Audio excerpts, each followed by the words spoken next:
Given the environment today in investing is a lot more competitive than when you started out, what would you do differently, if anything at all, when building your circle? Would you still build a very broad generalist framework? Or would you build a much deeper but narrower focus, say, on industries, markets, or even a country? And if so, which ones would interest you? Thank you. Yeah, well, you're right. It is much more competitive now than when I started. And you would, when I started, I literally could take the Moody's Industrial Manual, the Moody's Banks and Financial Manual, and I could go through page by page and at least run my eyes over every company and think about which ones I might think more about. It's important. I would just do a whole lot of reading. I'd try and learn as much as I could about as many businesses, and I would try to figure out which ones I really had some important knowledge and understanding that was probably different than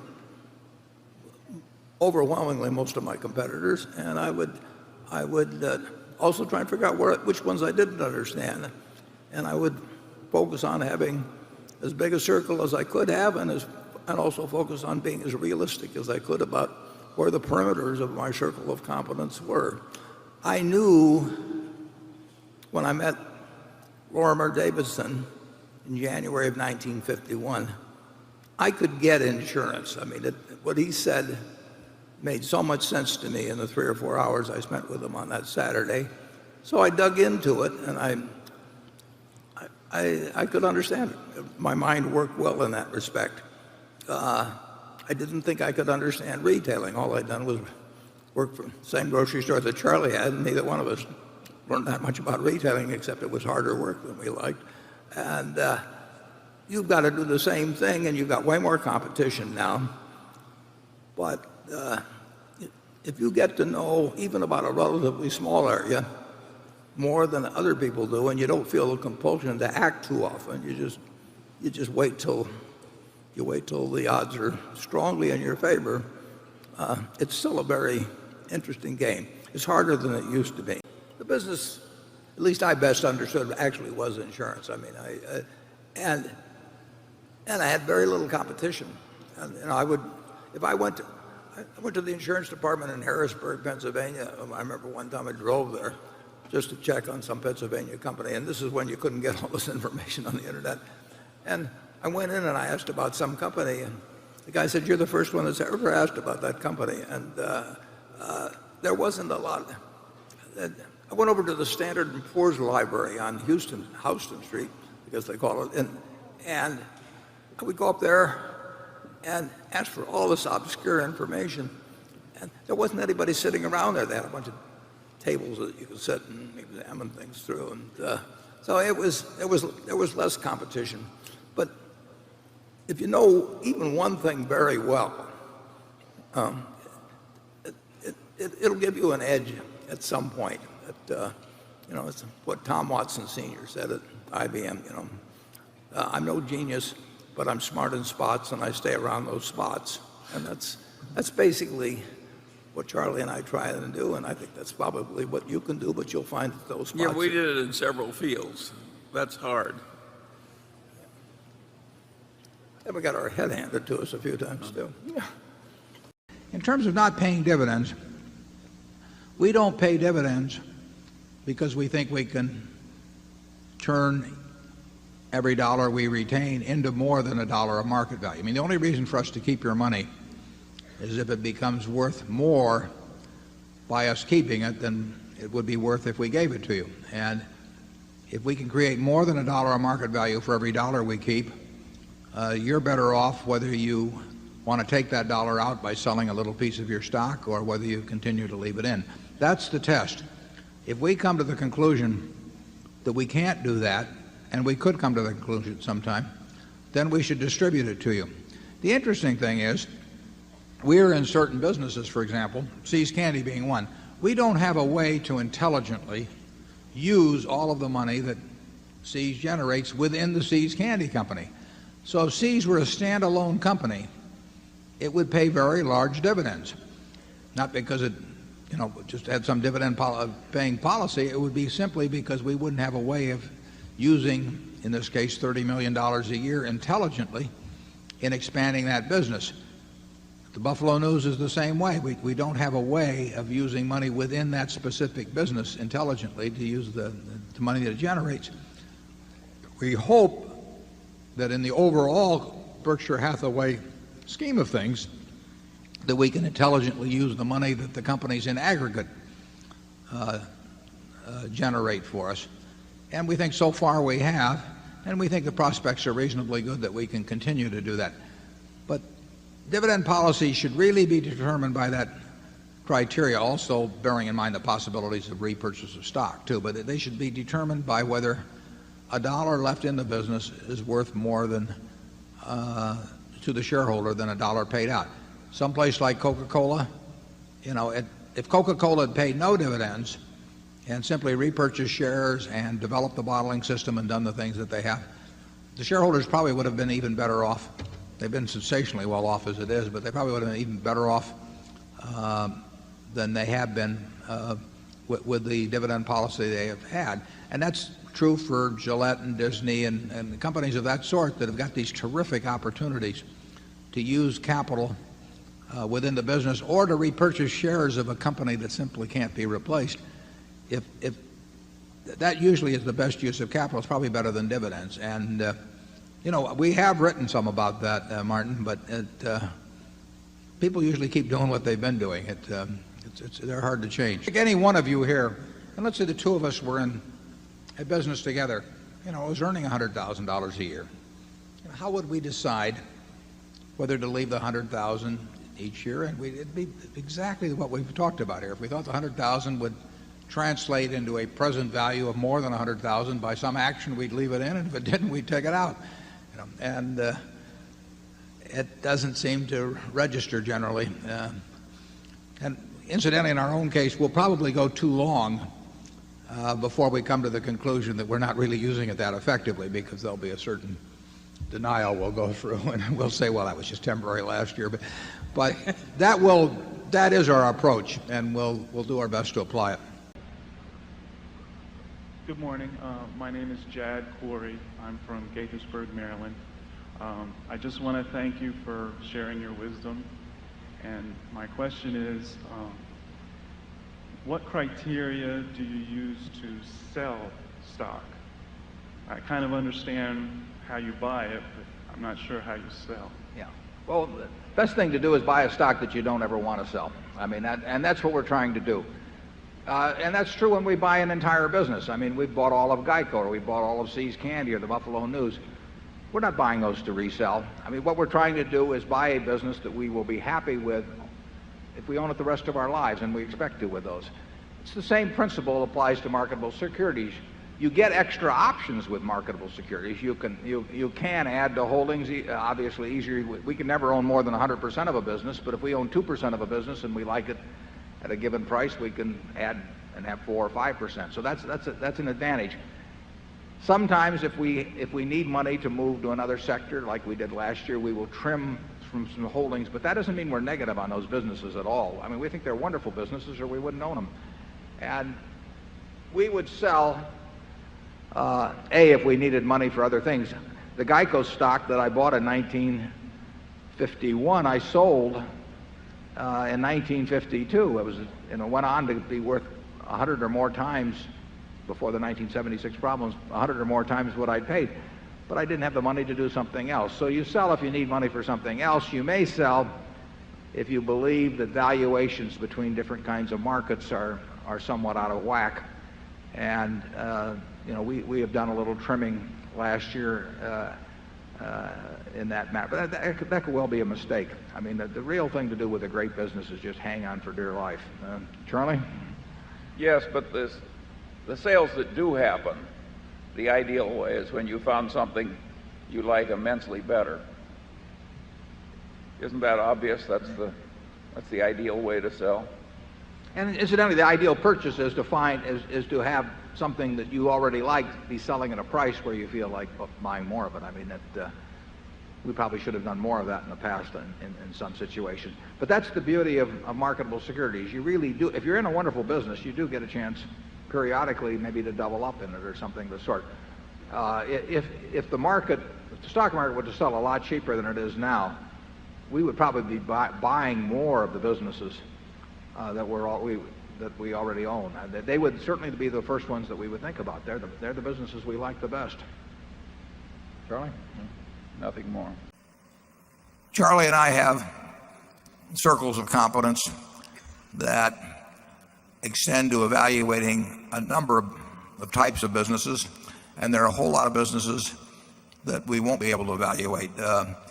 Some of them I think very few people can evaluate. I mean, you get outside of, you just get into businesses where the future is so likely to be different than the present that maybe there's a few people who have great insights on it, but we sure don't. We are best at the businesses where we can come to a judgment that they're going to look a good bit like they do now, 5 years from now, 10 years from now. They'll be bigger, they'll be doing different things, but the fundamentals will be the same. This car will be a bigger company 5 years from now, maybe a much bigger company, and we may get a chance to do interesting acquisitions. But what you saw there, the fundamentals, won't change. The way the people think won't change. I can name a number of businesses that are bound to change dramatically. I mean, when you think of how much the telecom business, for example, has changed over the last 15 or 20 years, it's startling. Even with hindsight, it's a little hard to figure out, who was going to make all the money and so on. There's just games that are too tough. Charlie says, we've got 3 boxes at the company: in, out, and too hard. And a lot of things end up in the too hard pile, and it doesn't bother us. We don't have to be able to do everything well. If you go to the Olympics, if you can run the 100-meter well, you don't have to throw the shot put. Some other guy can throw the shot put, and you'll still get a gold ribbon, if you run the 100-meter fast enough. So we try to stay within the circle of competence. Tom Watson Sr., I think it was Sr. Yeah, Tom Watson Sr. many years ago said, "I'm no genius, but I'm smart in spots and I stay around those spots." Well, that was pretty damn smart, and we have found a lot of our managers who don't think, they can solve every problem in the world, but they run their businesses extraordinarily well. I mean, you do not want to, Frank Martin mentioned Forest River, you do not want to go and compete with Pete Legal in his business. He's going to kill you, and he's very, very, very good. But he doesn't come around and try and tell us how to run the insurance business, because that's not his game. We look for people that are very good at things they understand, and we don't get any inferiority complex at all about the fact that, you mentioned Intel, I believe. I was virtually there at the birth of Intel because I was on the board of Grinnell, and Bob Noyce was the chairman of the board of Grinnell. And we bought $300,000 worth of their original debentures. And, I knew Bob. I thought he was a very, very smart guy, but I wouldn't have had the faintest idea how to evaluate the future of Intel then, and I really don't have it now, and I think they probably had a few surprises themselves in the last few years with AMD and what's been happening in their business, but what that's going to look like in 5 years, I don't have any idea. And I'm not so sure if you were in the industry you'd know exactly what it was going to look like in 5 years. Some businesses just are very, very hard to predict. Charlie? Yeah, one of the foreign correspondents last year, after looking at us carefully, said in effect, "You guys don't seem smart enough to do so much better than other people as you're doing." Was he looking at me or you, Charlie? Both. Have you got an explanation? And we said, we know the edge of our competency better than most people do. It's a very useful thing to know the edge of your competency, and I always say it's not a competency if you don't know the edge of it. I'll have to think about that a little bit. Bill will explain it to me later. We think diversification is, as practiced generally, makes very little sense for anyone that knows what they're doing. diversification is a protection against ignorance. I mean, if you want to make sure that nothing bad happens to you relative to the market, you own everything. There's nothing wrong with that. I mean, that is a perfectly sound approach for somebody who does not feel they know how to analyze businesses. If you know how to analyze businesses and value businesses, it's crazy to own 50 stocks or 40 stocks or 30 stocks probably, because there aren't that many wonderful businesses that are understandable to a single human being in all likelihood, and to have some super wonderful business and then put money in number 30 or 35 on your list of attractiveness and forego putting more money into number 1 just strikes Charlie and me as madness. And it's conventional practice, and it may, if all you have to achieve is average, it may preserve your job, but it's a confession in our view that you don't really understand the businesses that you own. On a personal portfolio basis, I own 1 stock, but it's a business I know, and it leaves me very comfortable. So, do I need to own 28 stocks in order to, have proper diversification? It'd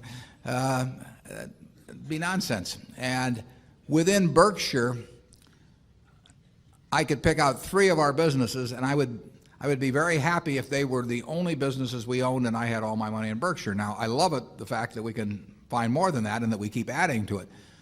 But 3 wonderful businesses is more than you need in this life to do very well. And the average person isn't going to run into that. I mean, if you look at how the fortunes were built in this country, they weren't built out of a portfolio of 50 companies. They were built by someone who identified with a wonderful business. Coca-Cola is a great example. A lot of fortunes have been built on that. And there aren't 50 Coca-Colas.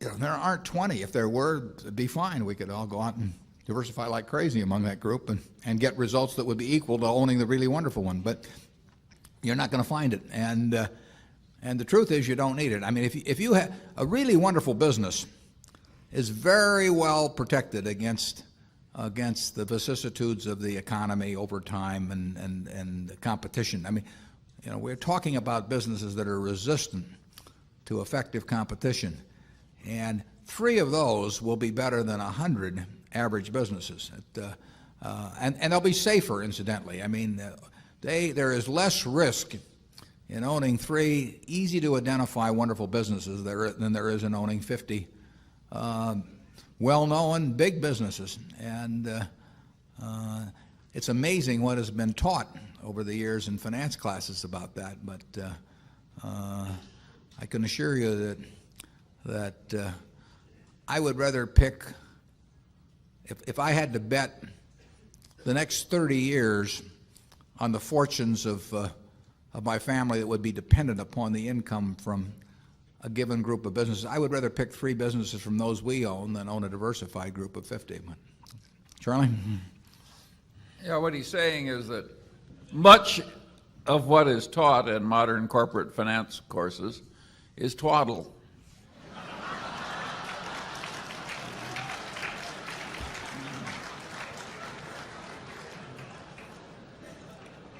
You want to elaborate on that, Charlie?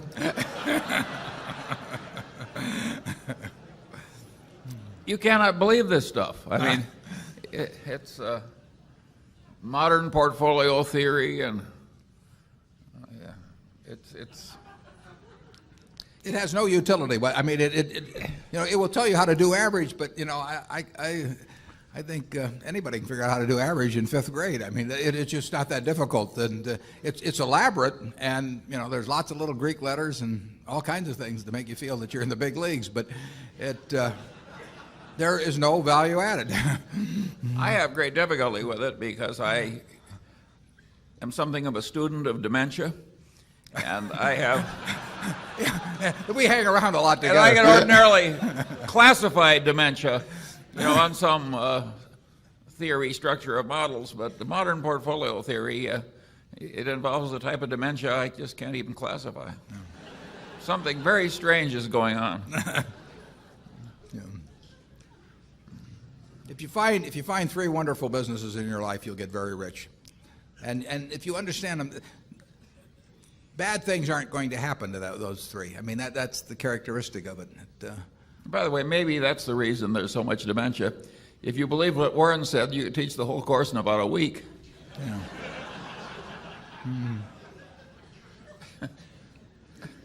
Yeah, and the high priest wouldn't have any edge over the lay people, and that never sells well. Right.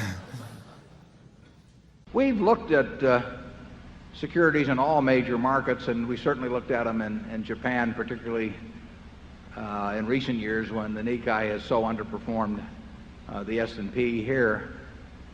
We're quite a bit less enthused about those stocks as being any kind of obvious bargains than the people that you read about in OID. The returns on equity in most areas of Japanese business, returns on equity are very low, and it's extremely difficult to get rich by being the owner of a business that earns a low return on equity.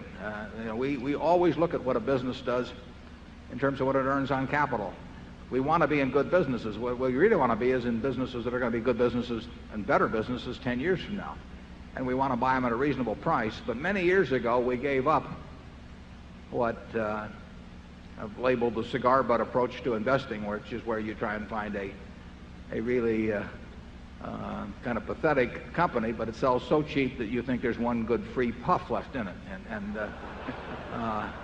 We used to pick up a lot of soggy cigar butts, I mean, I had a portfolio full of them.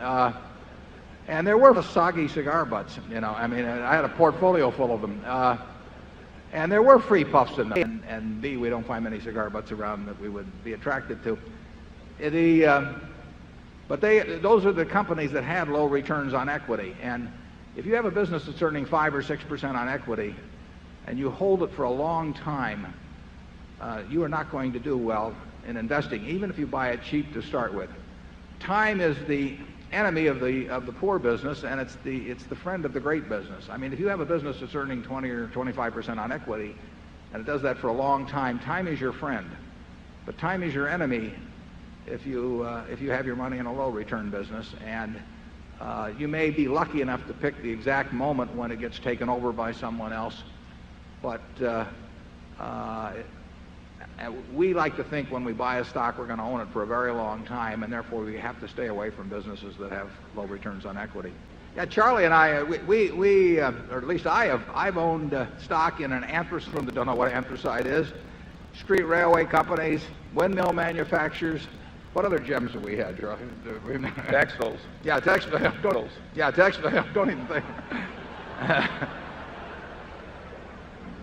Yeah, Berkshire was a mistake, believe it or not. I mean, we went into Berkshire because it was cheap statistically, just as a general investment back in the early 60s. And it was a company that in the previous 10 years had earned less than nothing. I mean, it had a significant net loss over the previous 10 years.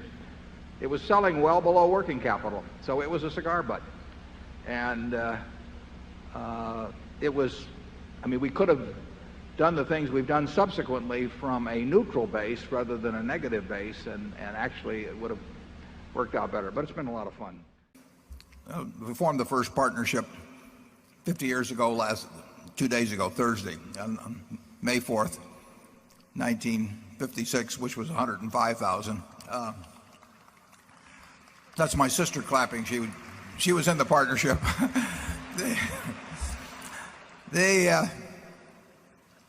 We would, if Charlie and I were starting all over again and we were in this, Charlie would say we shouldn't be doing this, but if we were to succumb to Satan and engage in same kind of activity, we would, I think, be doing something very similarly. If we were investing in securities, we would look around the world and we would look at a Korea, and Charlie says you can't find 20 of them, but you don't have to find 20 of them. You only have to find one, really.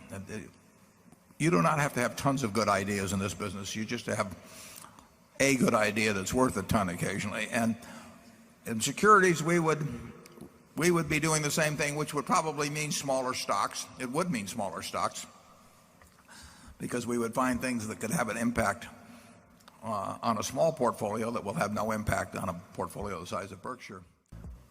I think if I'd been running a partnership a couple of years ago with a small amount of money, I think I'd have probably been 100% in Korea. And I would be looking around for something that was very mispriced and that I understood. And every now and then that's going to happen. Charlie? Well, I agree with that. The concept that you're likely to find just one thing where it'll make 20% per annum and you just sit back for the next 40 years, that tends to be dreamland. And in the real world, you have to find something that you can understand that's the best you have available. And once you found the best thing, then you measure everything against that because it's your opportunity cost. That's the way small sums of money should be invested. And the trick, of course, is getting enough expertise that your opportunity cost, meaning your default option, which is still pretty good, is very high. And so the game hasn't changed at all in terms of its basic arithmetic. And that's why modern portfolio theory is so asinine. It really is, folks. Yeah. When Warren said he would have been all in one country, that's pretty close to right. He wouldn't have quite done that when he had the partnership, but he would have been way more concentrated than is conventional if you listen to modern portfolio theory. Most people aren't going to find thousands of things that are equally good. They're going to find a few things where one or two of them are way better than anything else they know. And the right way to think about investing is to act thinking about your best opportunity cost.